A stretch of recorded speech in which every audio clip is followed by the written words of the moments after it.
This is the Police Training HQ podcast. We are your headquarters for all things training and resources for Texas law enforcement.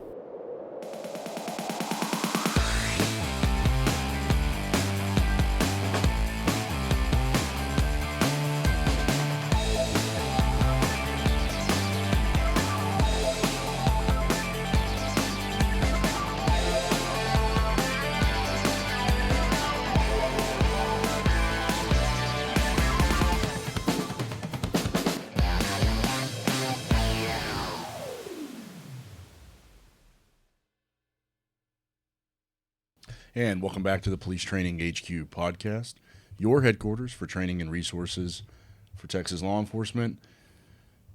Episode 7, we are reunited and it feels so good.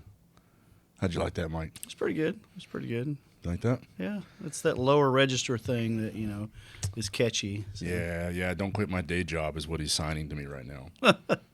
Well, we are back for episode 7. Mike and I have reunited for one purpose this week, and in no way being dramatic, we're here to fight crime, aren't we?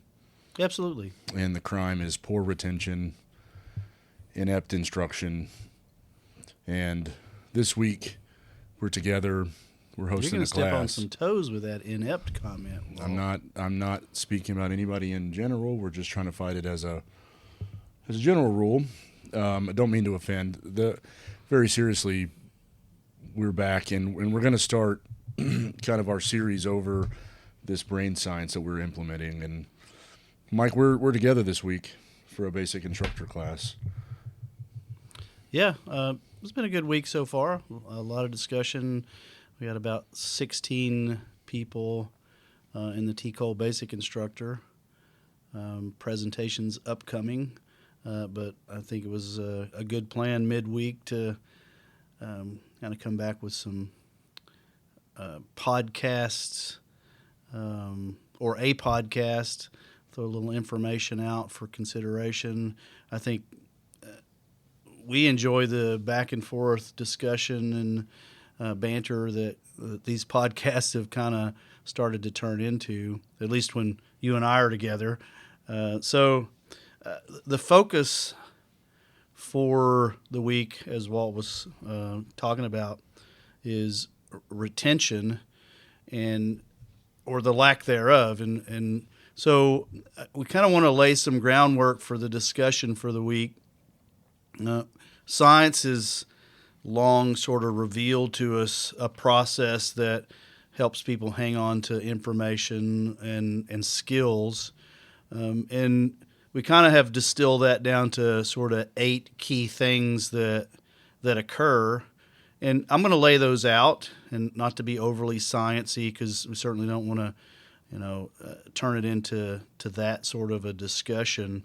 But I want to use it as a framework so we can talk about some of the limitations that we see in training or in instructional design, and the choice of classes that the commission has officers take or requires officers to take. Some of the things that we see go on in an academy program with 42, 43 topic areas in the current curriculum.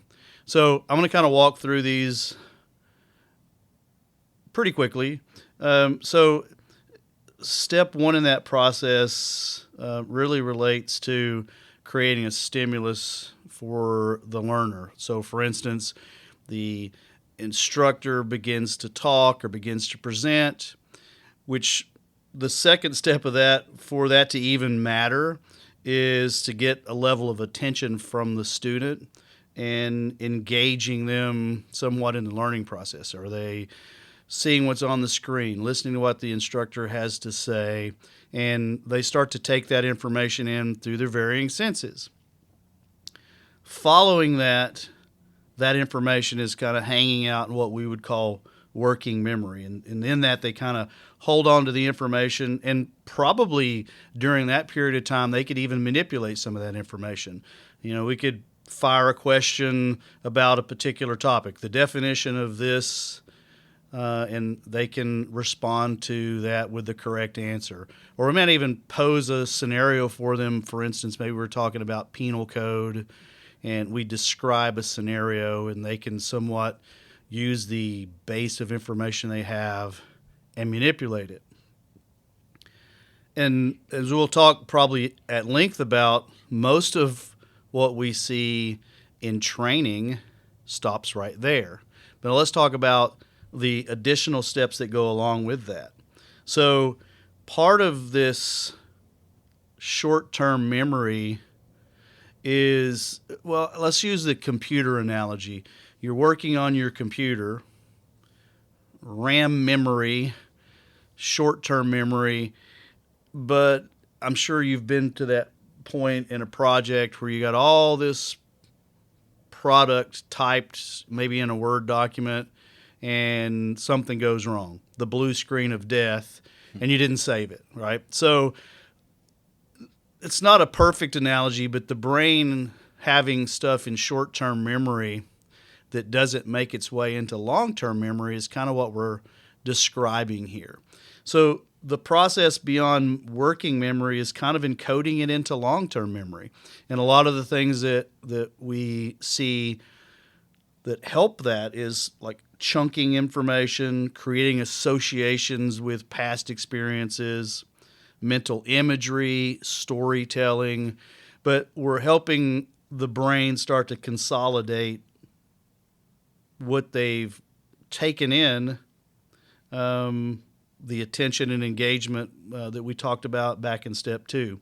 Now, our next step in that would be some sort of a feedback loop, asking questions maybe the following day. And if they get it right, they get that little dopamine hit. It's like, wow, I did a really good job here. And we're reinforcing the learning because the student feels good that they're hanging on to the information. But there's also going to be times where they get it wrong. And part of getting it wrong, especially with people who are high drive, they want to be successful, they want to hang on to the information, they want to perform the skill. That's the time for reflection and correction. We can't just let bad information or wrong answers stay or linger in the student's brain. We want them to reflect on it, improve on it, and that struggle that occurs there, especially for those, again, as I say, that are high drive, in and of itself can be very rewarding. There's a portion of the brain, again, not to get too sciencey, the anterior cingulate cortex that grows, I guess, with struggle and drive and high drive. And there's science studies that talk about that part of the brain is activated and larger in people with high drive. Not to say that it can't grow, because again, that's sort of the logic behind it, is the struggle, and people who are comfortable with the struggle, that's where their high drive comes from. Now we move past that feedback loop, and a big part of what is missing, I think, in a lot of our process to help students consolidate information is the sleep. Sleep is where things get consolidated. Memory gets stabilized there. So think of an example.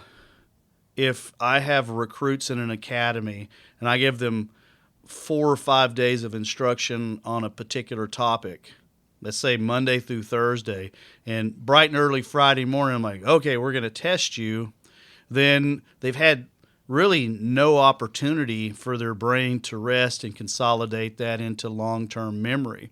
So we're probably setting a lot of them up for failure simply because we don't think about how the brain works, how the brain consolidates information, and ultimately how does the brain hang on to that information.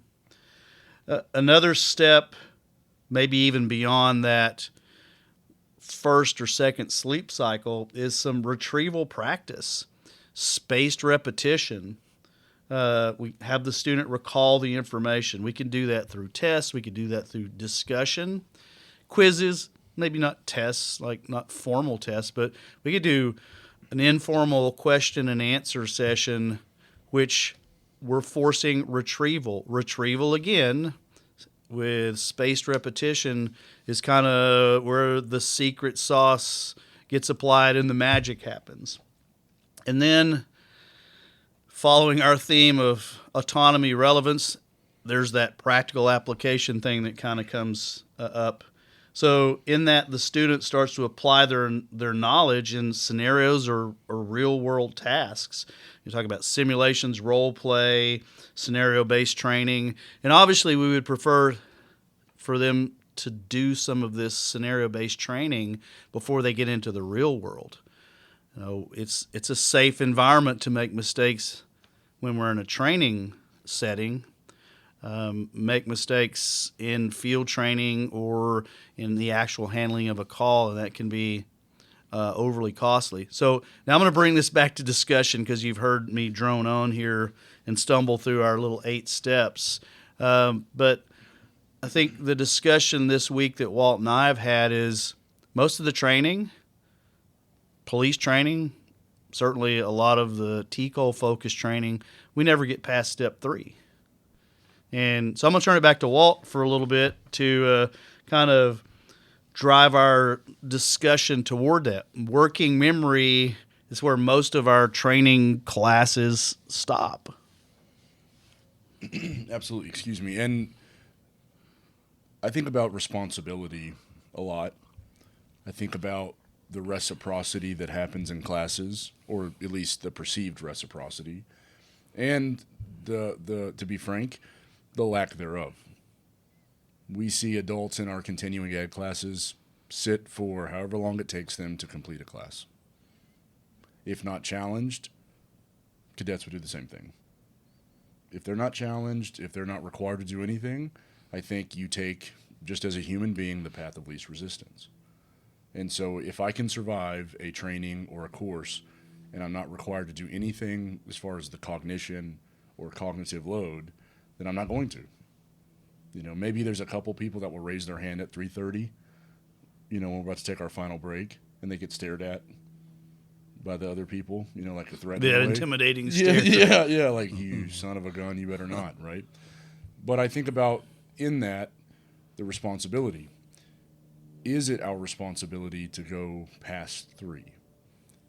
And where I would start the discussion personally would be, well, what factor does the instructor play? I think they're like a doctor. I think they gave you a prescription for when you leave. Yeah, that's a great analogy, because just like healthcare, your doctor's going to give you a gold standard to be healthy. It's up to you.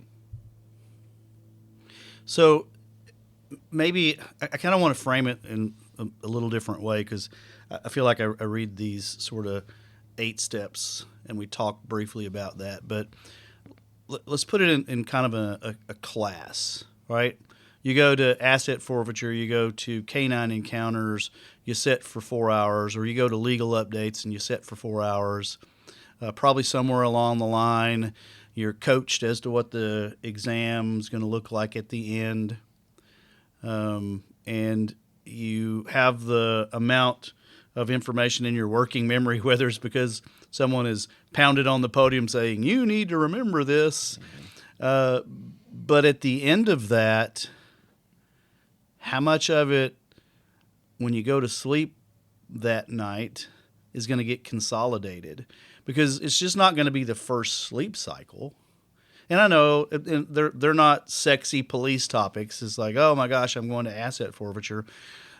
But if we think that officers are supposed to be able to take information and use it through a career, and yet we test you and let you walk away, and we call that good, is it really good training? Are they really retaining the information? Are they really retaining the skill? It's like I go to a class, I want to be able to use that information maybe, again, for a career, but where's the roadblock in that? Is it the instructor? Is it the student? Is it the choices of required training that the commission makes? I understand that there are topics that we need to train on, but golly, the let's just check off a box. I just don't see that we're accomplishing what we need to be accomplishing in training. I don't want to just check a box.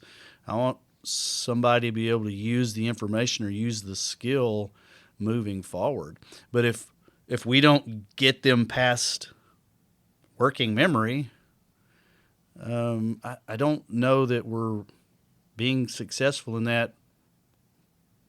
I don't want to say never, but not very often.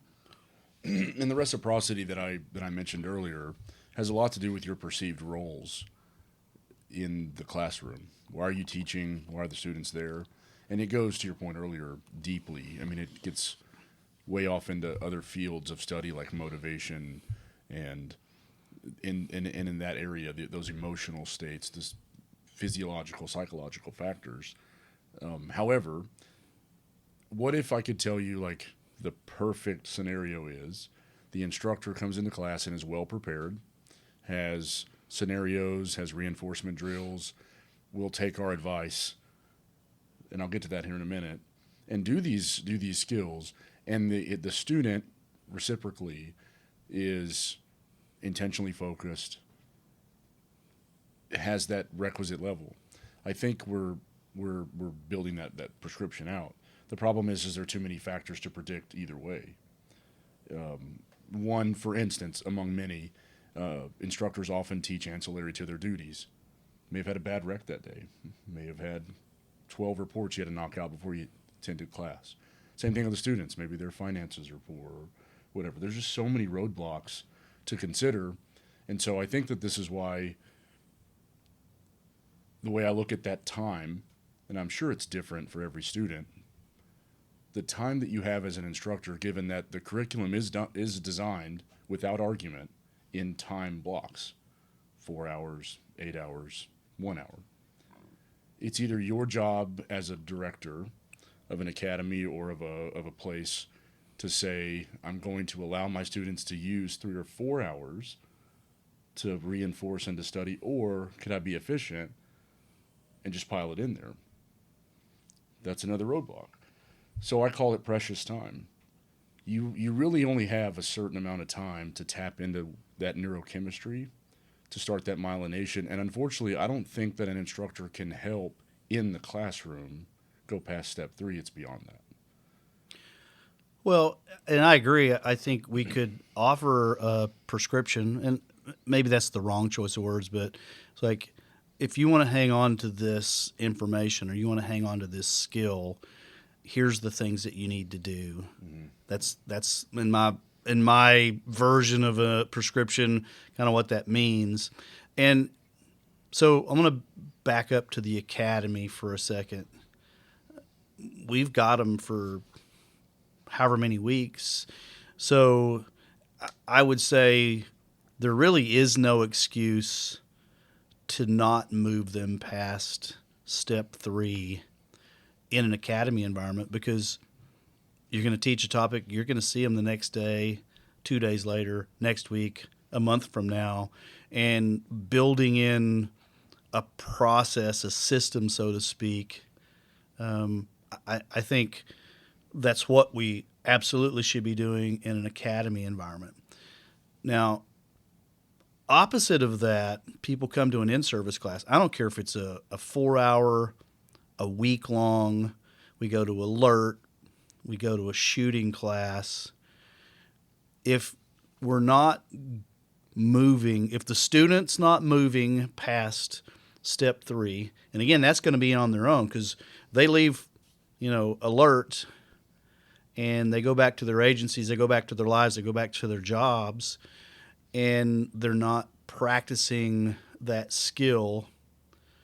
Or if it's a topic that's information focused, search and seizure or crime scene, then we know that forgetting curve will catch up at some point in time because they're not putting that into long-term memory. It's, as you said, there's no myelination occurring there. It doesn't become hardwired.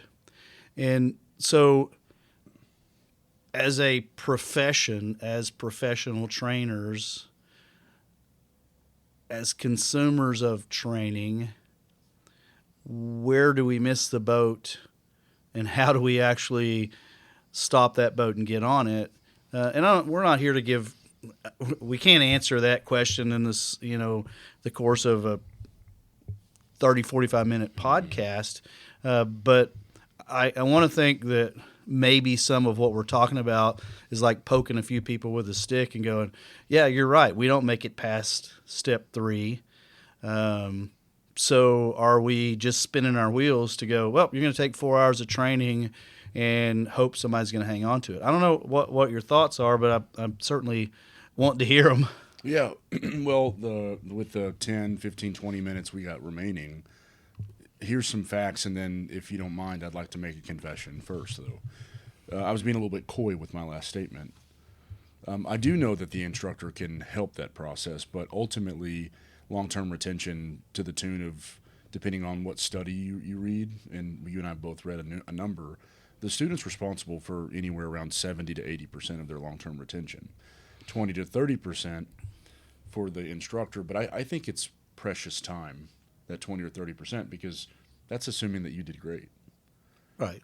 And the other part of what I'd like our listeners to know, if they're an instructor or a student or whatever, that forgetting curve is more powerful than I ever thought. That Ebbinghaus forgetting curve. I used to think of it like a car depreciation, but it's even greater than that. It's somewhere north of 60% of the information from that day can be lost without these drills that we're talking about. So what do you do with that precious time? Well, you talked about it earlier, intentional focus. If one of our listeners is connected to this information and they can remember a time where at the middle of their class it was a droning on process, well, you and I will naturally go to, okay, you teach it back.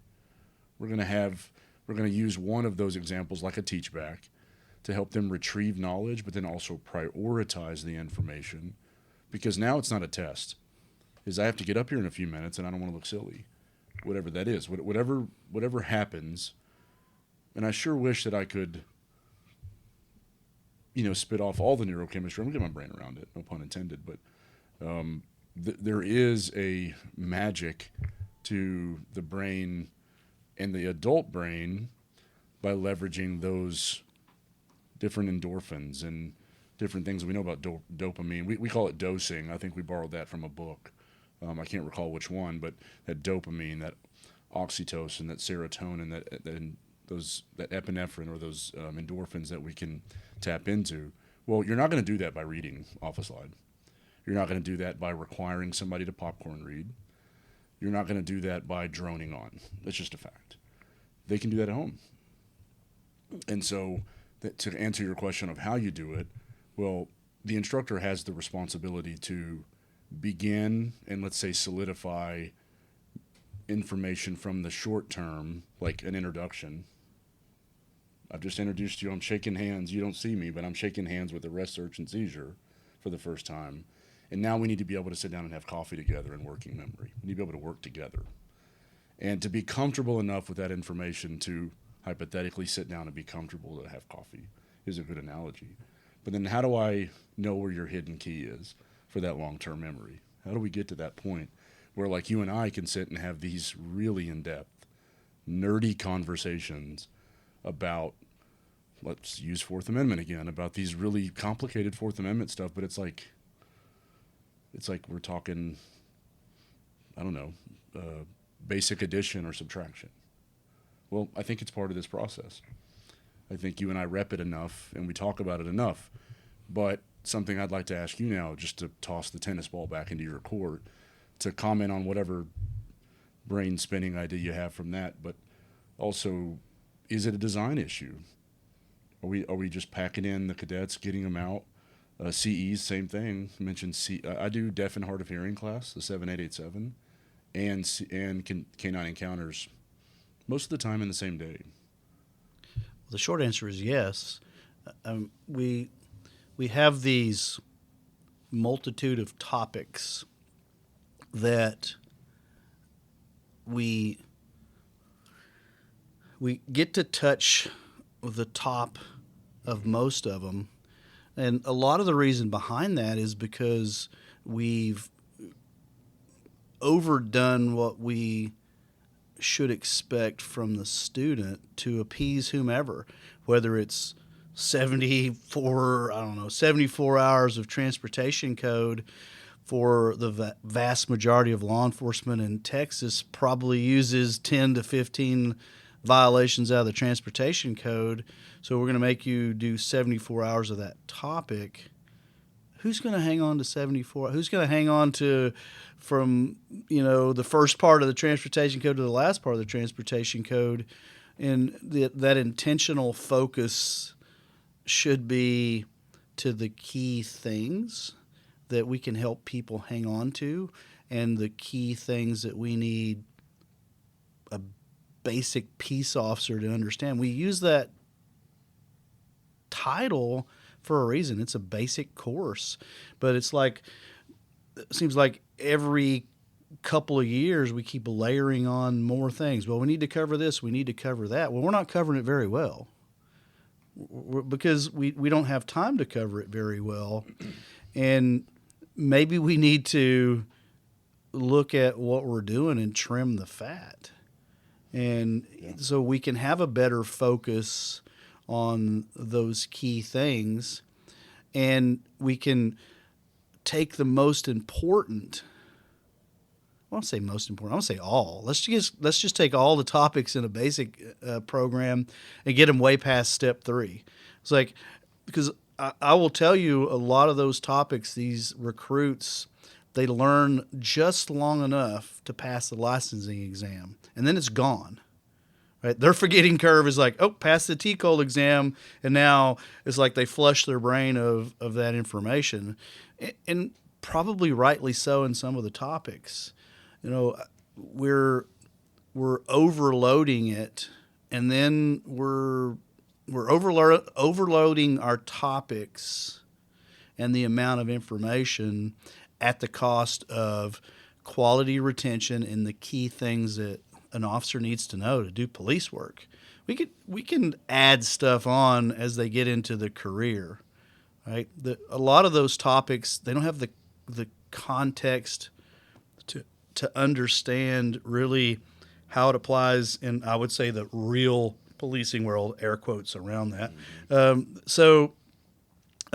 think that would be a great starting point to improve retention, is like, well, let's cut some of this down to something that's more manageable and makes sense, that we're not sort of filling a mandate that it's not really moving the needle in training or moving the needle in the things that officers need to know and hang on to.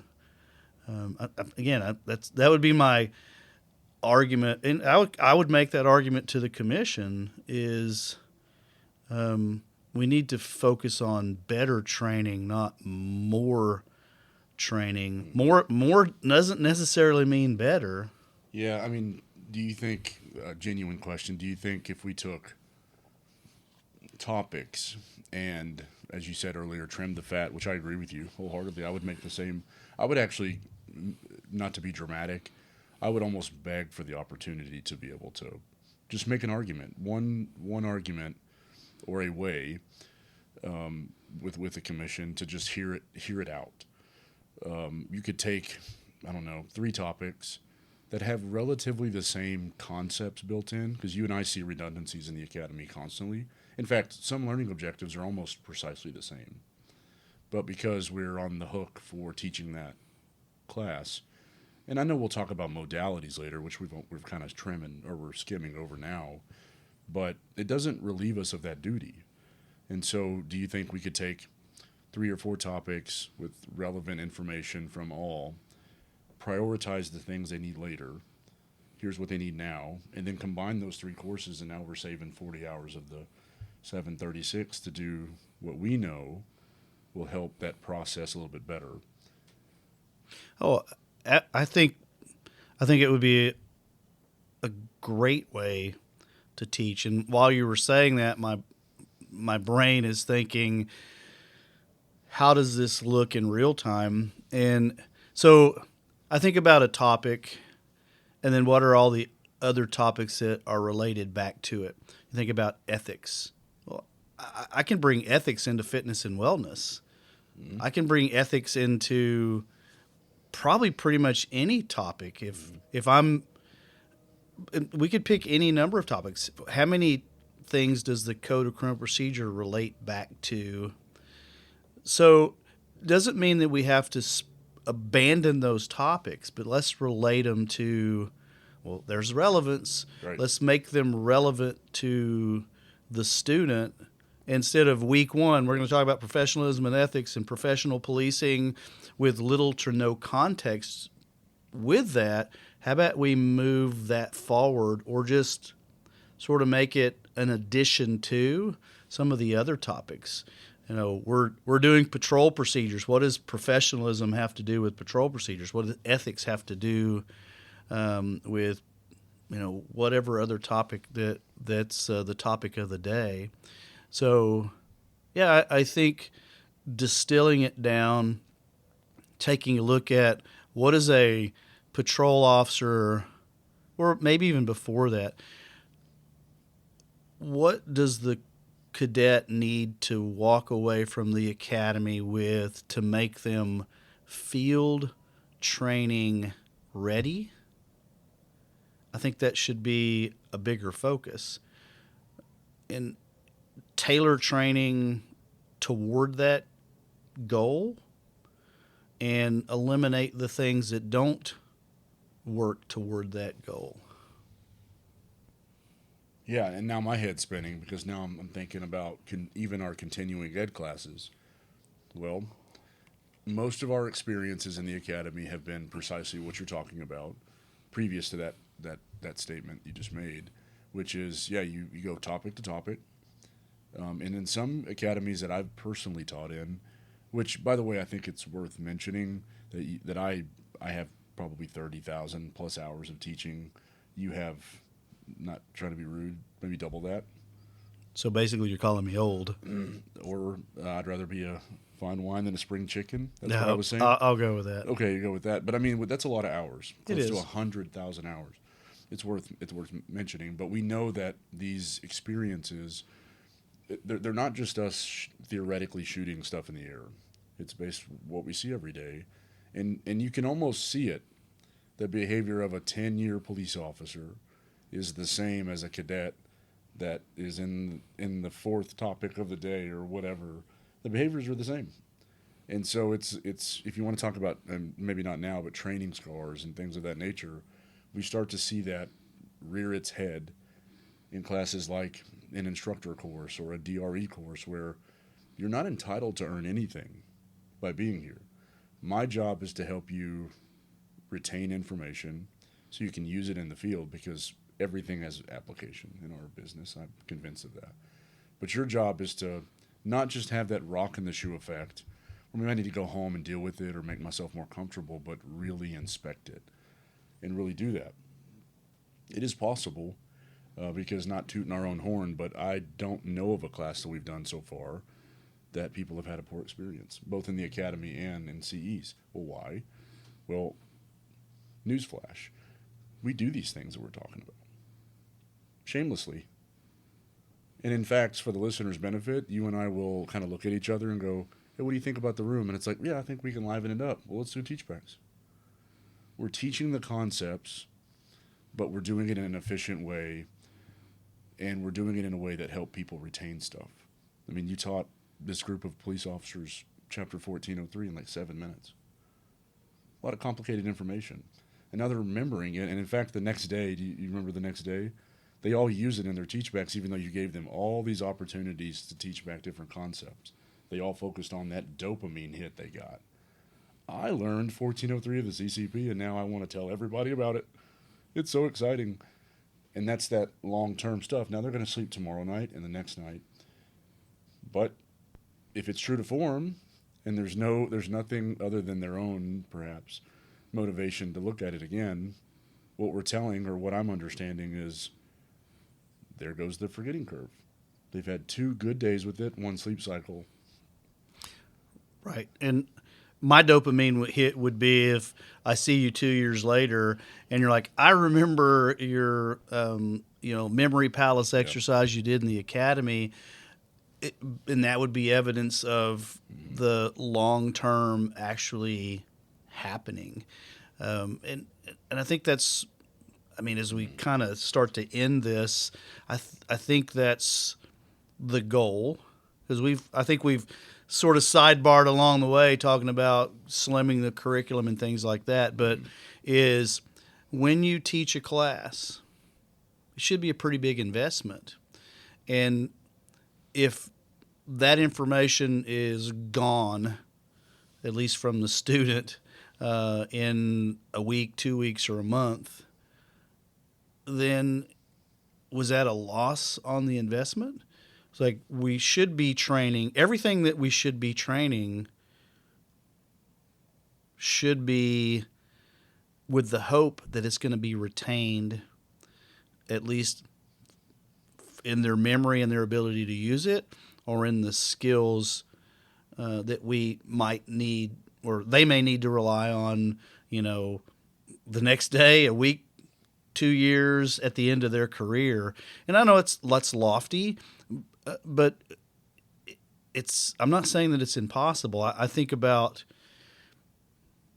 what I learned in the academy and what I still know now, but there's effort been involved in that. You have areas of interest, and you will improve those because you are interested in it. We talk about being search and seizure nerds. Well, but that keeps us, I would say, on the leading edge of search and seizure, at least in knowledge and in application, because we can not only take the knowledge and our ability to apply, but teach it to other people so they can apply it. Absolutely. So I guess the challenge is you got to be a nerd in a lot of areas, because and I know they're out there and they would probably cheer. It's like, we got plenty of firearms nerds. They're going to go to the range. We got a few defensive tactics nerds, and they're going to work hard on that.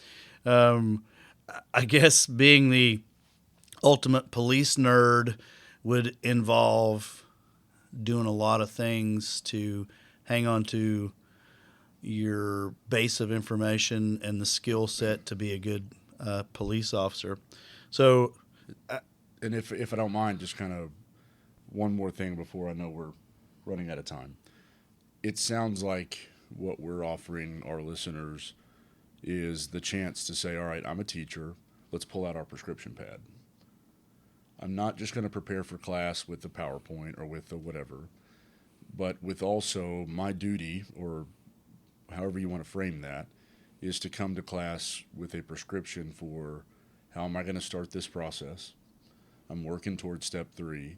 How am I going to communicate to adults that their responsibility is to study it, but here's the prescription for how to study it, and here's the things I suggest. Is that one way to start mitigating this problem? No, I think so. It's like, for those who want to hang on to it, because there's got to have to be that part of it too. Like you want to hang on to the information, hang on to the skill, the instructor. And we've talked about this previously, is the subject matter expert, the presentation expert, but the true expert trainer can give you a prescription to hang on to it. Maybe we educate folks on spaced repetition. Maybe we educate folks on sort of creating memory palaces that will lock information in. Or you want to improve a defensive tactics skill. We prescribe a path for them to achieve that. So no, I think you're pretty well spot on with that. Well, and I think it's also, we're going to have episodes over some of these. So I think you and I probably have our favorites, and I know there's going to be future episodes for that. And, one of the things that I'd like to offer the listeners before Mike closes out is please interact with us on these pages. If you're not sending us emails, those comments, and not just the ones that show love, because we all love affirmation, but give us some feedback. I genuinely want to hear it. I as well. And also, what do you want to hear more about, or are there areas that you would like to dive deeper in? Because you're a part of this conversation. We want you to be part of this conversation, even if you're not sitting with a mic in front of you. The feedback, the comments, the questions, I think that's important. This is about improving trainers and training. I think that's a big reason that we started doing these podcasts. So we don't ramble on. Just to kind of wrap things up, we're looking to move retention forward.